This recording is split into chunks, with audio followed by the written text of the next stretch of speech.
সুপ্রিয় শিক্ষার্থীরা, এখন আমরা যে লেকচারে আসলাম এটা হলো সিস্টেম বইয়ের 8 নম্বর অঙ্ক। তোমাদের সিস্টেম বইয়ের 8 নম্বর অঙ্ক এটা আলোচনা করব।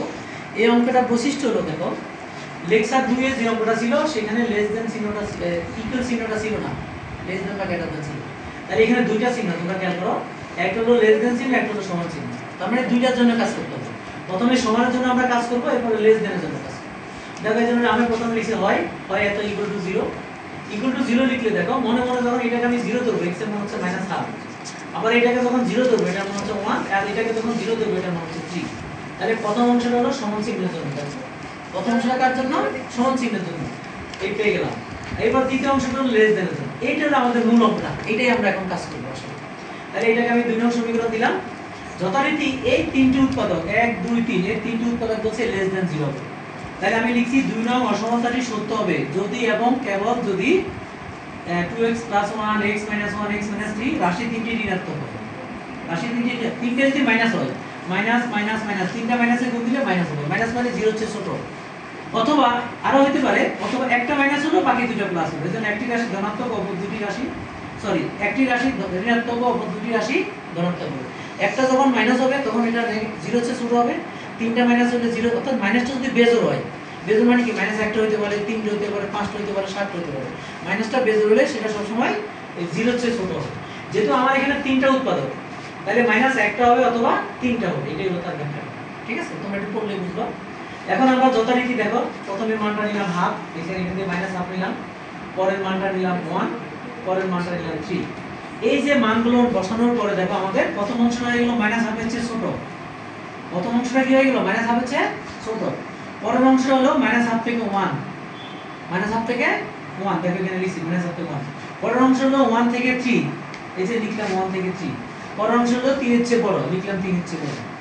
এখন এই মানগুলোকে আমরা আগের অঙ্কের মতো বসালাম টেবিলে, যথারীতি টেবিল করলাম। আগের অঙ্কটা দেখো, প্রথমে লিখলাম x + 1 এর 2x + 1 এর চিহ্ন, x - 1 এর চিহ্ন, x + 3 এর চিহ্ন কোনটা? তাহলে প্রথমে আমি নিলাম মাইনাস হাফের চেয়ে ছোট একটা মান সিলেক্ট করব। মনে মনে আমরা মাইনাস হাফের চেয়ে ছোট একটা মান নিলাম -1।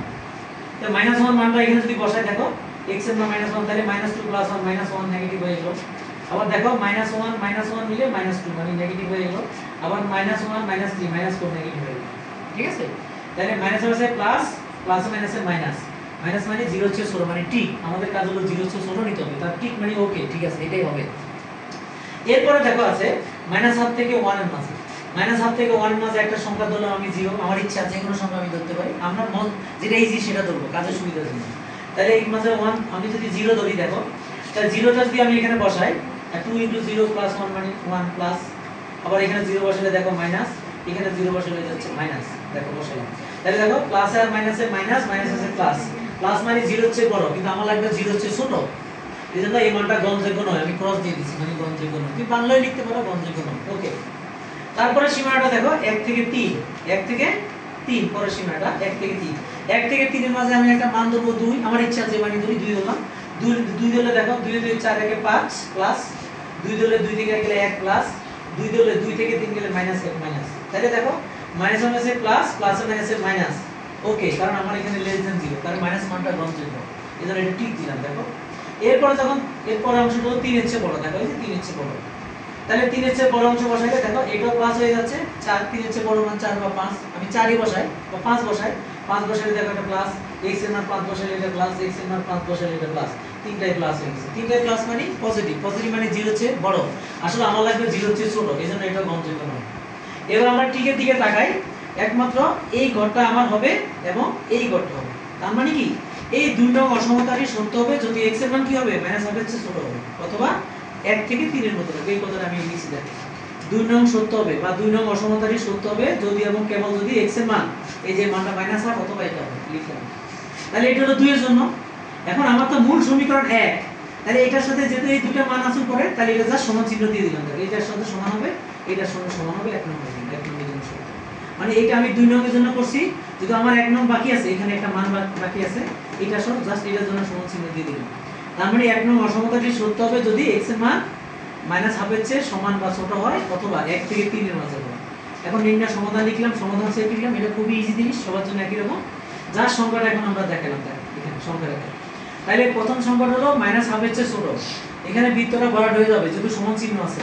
আগের অঙ্কে কিন্তু সমান চিহ্ন ছিল না, এই জন্য বৃত্ত আমি খালি রাখছি। যেহেতু এখানে মাইনাস হাফ আছে, মাইনাস হাফের জন্য ছোট, মানে এদিকে বোঝাচ্ছে মাইনাস বৃত্ত বড় হয়ে গেল।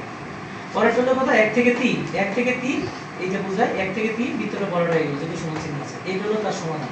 অর্থাৎ এই অঙ্কটার এই জায়গায় এবং এই জায়গায় সমাধান আছে। এই দুই জায়গায় গেলে 0 হচ্ছে ছোট হবে বা সমান হবে, অন্য জায়গায় হবে না। এই হলো নির্ণয় সমাধান, এটাকে সংখ্যা আকারে প্রকাশ করলাম। তো সুপ্রিয় শিক্ষার্থীরা, আশা করি তোমরা কিছুটা বুঝতে পারছো। তোমরা ভিডিওটা একটু বারবার সবাই দেখো, রিভিশন দাও। রিভিশন দেওয়ার পরে লাইক এবং কমেন্টস করতে ভুলবা না। ধন্যবাদ সবাইকে।